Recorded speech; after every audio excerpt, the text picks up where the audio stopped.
So hello everyone and welcome to Career Launcher. So in today's class, we are going to discuss a very recent mission of NASA and ISRO jointly that is called as NISAR Mission, NISAR, which stands for NASA-ISRO Synthetic Aperture Radar. So I'm very much sure that you are aware if you have read the newspaper that on this Wednesday at 5:40 p.m., this was launched from Satish Dhawan Space Center, Sriharikota. So in today's class, we will discuss in detail that why this mission is so important and what are the things that we will get. I mean, as a help, this will be helpful for the humanity. How it will be helpful, we will discuss it in today's class. So let us begin without wasting our time with today's class.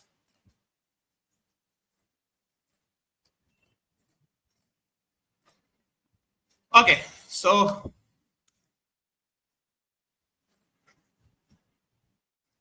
yes. So I'm sure you must have seen this news. 30th July, that is on Wednesday at 5:40 p.m. This was lifted off. Okay, from Sriharikota. We will discuss where exactly is Sriharikota.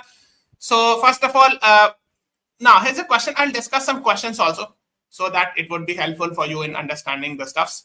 So the first thing is NISAR mission is a joint mission initiative of NASA, which is a US government space agency, and ISRO, which is Indian space agency, Indian government space agency. Okay.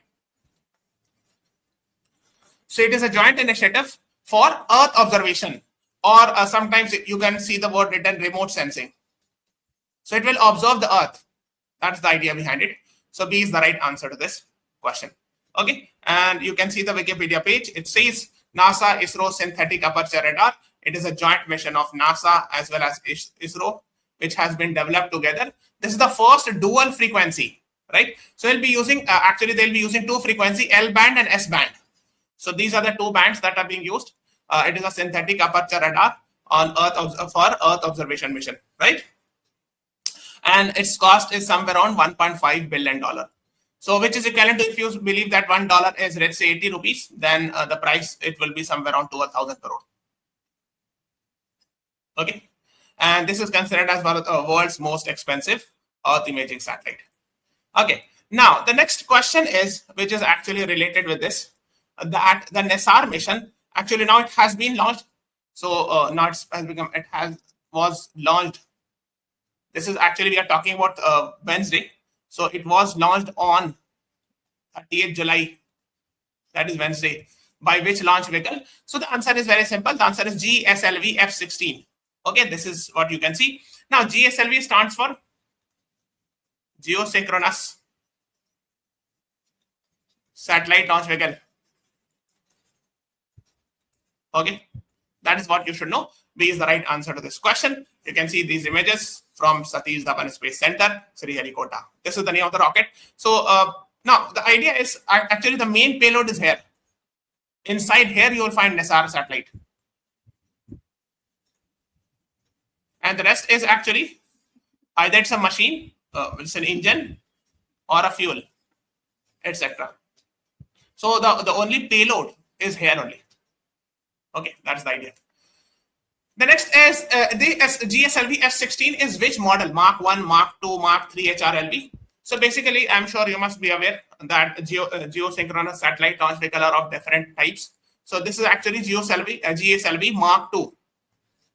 That is what you should be knowing. So B is the right answer. And again, it is also using, you can see it's a dual flight of Mark 2 variant using indigenous, made in India, cryogenic engine. Indigenous means we have not imported, we have made in our own country. That means indigenous. Okay, so these are different satellites and this, launch vehicles. This one we are using it. This launch vehicle is being used. And if you see it carefully, GSLV Mark 2 has 4 straps on. This one is called as straps on. So it has 4 straps on. GSLV Mark 3 has 2 only, 2 large ones. But GSLV Mark 2 has 4 small ones, 1, 2, 3, and there is 4 also. Okay, that is what you should be knowing. And GSLV has 3-stage rocket. Stage 1, stage 2, and stage 3. When it comes to stage 1, it has solid fuel. Just remember this. The stage 2 has liquid fuel, and the third stage is having cryogenic engine. This is very important because this is the most powerful engine to be used in launch vehicles. Okay. So like you can see, these are the three stages. The third stage, actually, I have told you, this is cryogenic engine. So if you know the term cryo means extreme cold. So liquid oxygen and hydrogen, why? Because oxygen and hydrogen are put in extreme cold condition. I think somewhere around minus 200 something degrees Celsius. So if you put a gas in that condition, it becomes liquid. So that is why it says LOX, liquid oxygen and liquid hydrogen. And this is the third stage. So total GSLV Mark II is having 3 stages, okay, engine. And yes, you can see it has 4 straps on. So this is straps on, the additional ones, straps on, 1, 2, 3, and 4. That is what you should be knowing, okay. And it's a 3 stage. Now, yes, you can see these are the images tweeted by Mr. Jitendra Singh, the Union Minister, and he's talking about it. 30th July NISAR Mission, and India is going to become Vishwa Bandhu. Vishwa Bandhu means it will be helping. I mean, India would be helping the other countries or the humanities in this regard. Now, how NISAR Mission will be helpful for humanities? It will be helpful in fighting disaster, in agriculture, predicting climate, etc. We will discuss in today's class. Okay. And these are some of the images. You can see it here. Let's move on. Yes. Now you can see it. NISAR sees through the clouds and darkness. It means even it can see things which are even, let's say, is a cloud. So here is NISAR. So of course it can see the things which are here, of course, by crossing the cloud and darkness. So it will be helpful for the farmers. That is for agricultural activities. Scientists, of course, it will be helpful in disaster management and many other things. Okay, that is what you should be knowing. So NISAR is for everyone. NISAR full form, I'm sure you must be aware. NASA-ISRO Synthetic Aperture Radar. So this is NISAR. Okay, that is how you should remember. So basically, it will be helpful in disasters. These are the images I have taken from their official website only. They have put this, that of course, whenever there is, let's say, a cold breeze, so it can predict it. It can tell that in which region the cold breeze is happening or there is snowfall. It can tell about forest fire. What is the impact of forest fire? What is the spread? So it will give us the exact location, longitude, and latitude. It will help us predict to some extent floods. It will help us know that which area has been exactly affected, how much the effect has been there as far as floods is concerned. Similarly, about the earthquakes, it will tell the department, the government ministries, that this much area has been impacted by the earthquake, etc. And you need to send the relief in this region. Okay, that is what the idea of NISAR is. So here it is NISAR mission. You can see this, its diameter, the antenna's diameter is 12 meters. And it's actually on the Earth, it can cover at max in one go. It can cover the impact of 240 kilometers. That is what you should be knowing about. Okay. Yes. And there are 2 bands, S band and L band. SAR means synthetic aperture radar. So S band is made by ISRO. So it will actually be helpful in covering the surface of Earth.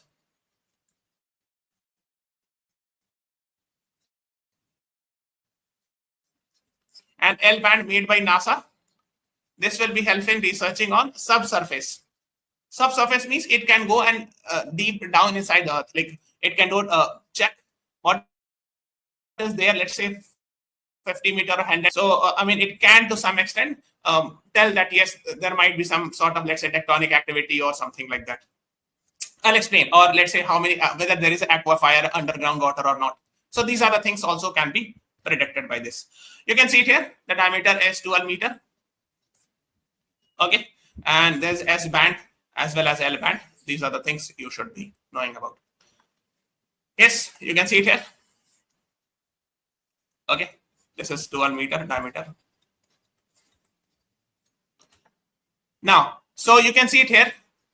Yes, one more thing. In 12 days, it will cover the entire Earth. I'll tell you what exactly it means. And in the 13th day, it will again come back to the same point. So that is what you should know. It will be helpful in finding out global land, ice covered surfaces, islands, sea ice. Okay. measure the biomass. Okay, many things, etc. It can find out about Greenland and Antarctica's ice sheet, whether there is ice melting or not, whether you can say, let's say, the glaciers are melting or not, whether there is a impact of climate change, how much is the sea level rise, something like that. Seismicity is related with earthquake, whether there is earthquake or not, volcanism, landslide, subsidence. Okay, so whether these things are happening or not, it will tell you about that. Even, yes, you can see aquifers. Aquifers are underground waters. Even they can find out that also, because this is very important, especially in desertic areas. Underground waters are very important. Now, so here they're talking about the two types of band, L band and S band. Let's move on further. So basically, yes, the diameter size is 12 meter. At one go, it can cover 240 kilometers. I've discussed it. It is in sun synchronous orbit with 747 kilometer, or you can say 750 kilometer roughly at the distance. So let me tell you. So this is sun synchronous orbit. So this is the Earth is moving in this way. If the satellite is moving like this is called as sun synchronous. Something. I mean, I've given a rough idea about it. And the distance is almost 747 kilometer, or we can say 750, but okay, I'm writing exact 747 kilometer from the Earth. So these are the basic things you should be knowing about. Okay, let's move on further. Yes, you can see this. We are talking about this. So it will send the signal, reflected back like this, and then it will come back. So this is the antenna, 12 meter wide. Okay, you can see it here. So this will help us detect the rough terrain, the heights, or this is, you can see, this will cover in 12 days, it will cover the entire Earth. That's the idea behind it. Okay, this is what you should be knowing. So this will tell you whether the ice is melting or not. This will actually help us. So this is, let me give it the credit. Credit is, of course, we have taken it from ISRO's website. It will help us know whether earthquake or volcanic activity has not happened. It will help us know about to solve the disaster management problems, etc. and all. That is the thing. It will be helpful in these things. Then, of course, there were terrains ki kahan pe niche hai, kahan pe uncha hai, where there is height, where there is subsidence, so something like that. It will help us know about the forest fires and many other things. The forest fires, the earthquakes, landslides, whether these things have happened, what is the intensity, what is the exact location. So these things will be helpful. I mean, NISAR will be helpful in these things. Okay, so that is what you should be knowing about. Yes, this is actually GSLV-F16 with 4 straps on, you can see. And this is the image of Satish Dhawan Space Center, Sriharikota. Okay, you can see it here. And this is the future. This is the plan that we will go and send this into the space. Okay. Yes, anthropogenic subsurface pumping and recharge, etc. It is the link of these things. Okay, so this will tell you about the weather also. So these are the things you should be knowing about. Now I'm telling you because we had seen in January also in 2023 that Joshimath is a prominent city in Uttarakhand that sank. This number was also given by ISRO, something like that. So yes, this is subsidence. So the subsidence image will also be shown. This was earlier shown by Cartosat 2S, but so subsidence. So if the Earth has gone down, if there is because of earthquake or volcanic activity, that will be explained by NISAR mission in a more perfect way. They will give better results, better imagery, etc. That is the idea behind this. Launched on 30th July at 5:40 p.m. from Satish Dhawan Space Center, Sriharikota. Okay. Let me show where exactly it is. This is Andhra Pradesh, state of Andhra Pradesh. This is the state of Tamil Nadu. Now here's the border. So let me show. This is the border. This is Andhra Pradesh. This is Tamil Nadu. This is the lake. This lake is called as Pulicat Lake. And this is actually Sriharikota Island. So this Pulicat Lake touches both Andhra and Tamil Nadu. Let me show. This is the lake. This is the border. Andhra Pradesh. This is Tamil Nadu. This lake touches both Andhra Pradesh and Tamil Nadu. And this island, Sriharikota. This island actually belongs to Andhra Pradesh. From where you will find Satish Dhawan Space Center, also known as Sriharikota High Altitude Range, called as SHAR. So these are the terms you should be aware of. Okay. Let's move on further to this. Yes, this is an old image taken by L-band radar. This I am showing from the NASA's website. And yes, now what ISRO has tweeted, two nations means India and America, one mission. First dual band radar satellite will be this. This will be dual band means both L and S band. First GSLV to go to SSSO. SSSO means sun synchronous orbit. Sun synchronous orbit. Why I'm saying first GSLV? Because generally PSLVs are sent here. Polar satellite launch vehicle are sent for sun synchronous orbit. But here it is saying that GSLV will be sent. First ISRO NASA Earth Observation Mission. Okay. So EO means Earth Observation Mission. So this will be the first time that ISRO and NASA will be sending together. Okay. So these are some of the images. You can see if you can understand anything from the image, it is great. But I have just put in front of you just to realize it, that how the advanced engineering. Yes, these are some of the images. You can see, yes. And even the NASA has put the same thing, that this is exactly the statement given by from the NASA's official website. NISAR will be will help us better understand earthquakes, volcanic eruptions, wildfires, floods. This is floods. Okay. Not only that, landslides plus oil spills. Oil spill means, for example, let's say, why it is important. Let's say this is the Saudi Arab and the oil is coming, oil tanker on the ship. Oil tanker is a ship. And let's say it is going to Australia. I'm just giving an example. Somewhere here, the ship got sank. Now, what is the main problem? The first thing is you should get to know that here the ship has sank. So, of course, let's say there is a help from coming from India or Sri Lanka. So we should know the exact location, that latitude and longitude. First, this will be helpful. Second, it will help us, this satellite will help us know that what oil spill causes marine damage to marine biodiversity. So we will get to know that how much damage has happened. Okay, so this will be also like this. This NISAR mission will be helpful for that as well. Okay. Now, similarly, like we have seen recently, this news was coming in that we have seen earthquake actually in Russia. So somewhere here, this is Russia. Let me show the map. Yes, this is Russia. This is Kamchatka Peninsula. Okay, near this peninsula somewhere we have seen somewhere here in this region 8.8 earthquake Richter scale. Yes. And it is impacting Japan, even Russia, and many other. Even it is said that Hawaii Island of America will also get impacted. There is a fear that somewhere here, maybe tsunami will be generated. This will cause further damage. Okay, that is what you should be knowing. So, of course, if in future NISAR will be launched, NISAR has been launched. If in future something similar happen, so basically this NISAR mission will help us find out the exact impact in a more precise manner. That is what the idea of NISAR mission is. Okay, further, yes, these are the images I have taken from their official website only, NASA's website. They will be helpful in disaster management, food and water security, and many other things. Yes, this is what inside it you will find the exact NISAR satellite. Okay, this is what you should be doing. And this is our national emblem, this is our flag, and this is our national emblem. And I'm sure you must be aware. So this actually we have taken from Ashokan pillar, right? Or Ashokan, what we call it as lion capital Ashoka and Sarnath. This is Satmev Jayate. This we have taken from Mundak Upanishad.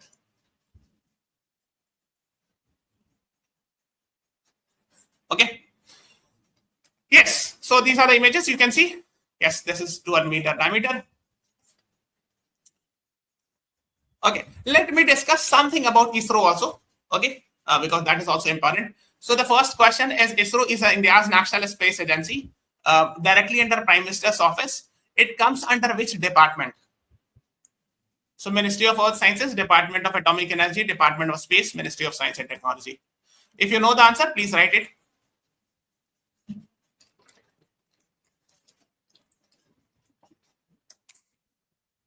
So the answer to this question is Department of Space. Yes, you can see the chairman of ISRO is famously called as Secretary Department of Space, Dr. V. Narayanan. So the idea behind this is it is not under any ministry. Generally, there is a ministry and under which we are having department, right? But this is a department, Department of Space, and there's one more Department of Atomic Energy. They are directly under Prime Minister's office. There is no ministry. So basically, Department of Space and Department of Atomic Energy is under no ministry. They are directly under Prime Minister's office. Okay. Which of the following is the navigation satellite developed by ISRO? So I'm sure you must have heard IRNSS. It is a regional. It's having regional in nature. So it means it can cover. Let me show 1500 kilometers around the India, not the entire Earth. So something like this, you can see. So this will cover 1500 kilometers roughly. India and 1500 kilometers around. Whereas like GPS of America will cover the entire Earth. So Baidu of China covers the entire Earth. GLONASS of Russia covers the entire Earth. GPS is very famous. Even we are using in India, the navigation technology. Let's move on further. Yes. ISRO was earlier known as what? If you know it, I'll be very happy to know.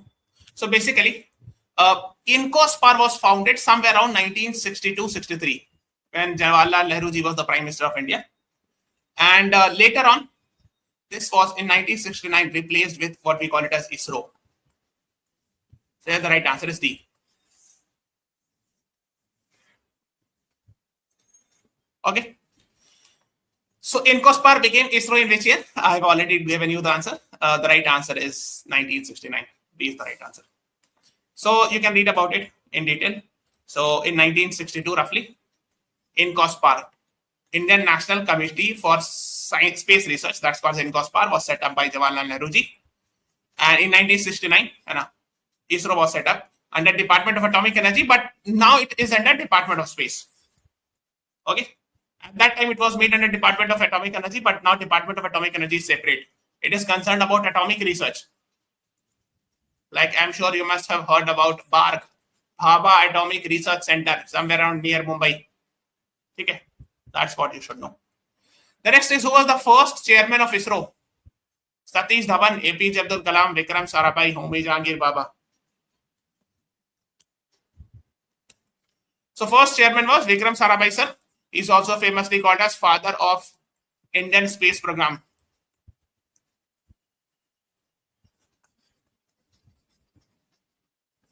Okay, that is what you should know. Homi Jahangir Baba sir is called as father of India's atomic energy program, or what we call it as father of India's nuclear energy program, Okay, that is what you should know. Let's move on further. Yes, Vikram Sarabhai sir. So he was the chairman of INCOSPAR when INCOSPAR was formed in 1962. Then when in 1969 ISRO was formed, he became the first chairman of ISRO also. This is what you should be knowing. Then MGK Menon, then Satish Dhawan. Satish Dhawan sir was the third ISRO chairman. Why I'm talking about him? Because we are having Satish Dhawan Space Center by his name. Then Q.R. Rao, then Mr. K. Kasuri Ranjan, then G. Madhavan Nair, K. Radhakrishnan, Shailesh Naik. Many other people came. Now we are having Mr. Dr. V. Narayanan as the ISRO chairman. Now the question is first Indian satellite. Which was the first Indian satellite? So the answer is very simple. Aryabhat in 1975. Please be aware we had only sent the satellite, but the launch vehicle or the rocket was of Soviet Union, of USSR. Okay, launched on 19th April 1975 by USSR. This is what you should be knowing. Yes, here it is. The name of the rocket was Cosmos 3M rocket. Let's move on to the next one. Which of the following was India's first indigenous satellite? See, now they are talking about the complete launch. Not only the satellite, but the complete launch vehicle along with the rocket. So that was Rohini RS-1. C is the right answer to this question. Okay, from Satish Dhawan Space Center, first indigenous satellite launch. Okay, I'm sure you must have got the reference. So basically, it means that the entire rocket, this is the rocket, let's say, And here inside it the satellite. So when Aryabhatta was launched, the satellite, the complete satellite was of USSR. So that's why we use the word only the satellite. Now here the entire launch, complete launch vehicle was also of India. It means the rocket was also, the entire rocket was, or the launch vehicle was of India. That's Rohini RS-1. C is the right answer. You should be very careful about it. Satish Dhawan Space Center is in Andhra Pradesh, we have discussed. India's first communication satellite. So the answer is, what is the answer? Apple. So this you should be knowing. India's first communication satellite was Apple. Launched from Kourou, French Guiana.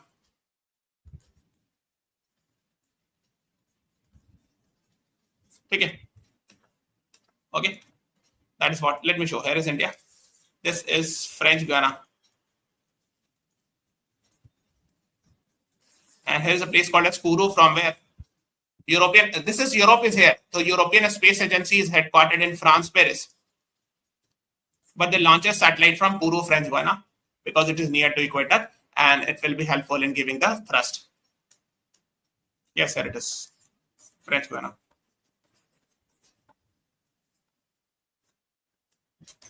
Okay. The last question is, it is a satellite-based navigation system developed by ISRO for civil aviation. That is Gagan, very famous. This you should be knowing. This is actually called as GPS-aided geo-augmented navigation satellite system. Yes, it is an implementation of a regional satellite-based augmentation system by the government of India.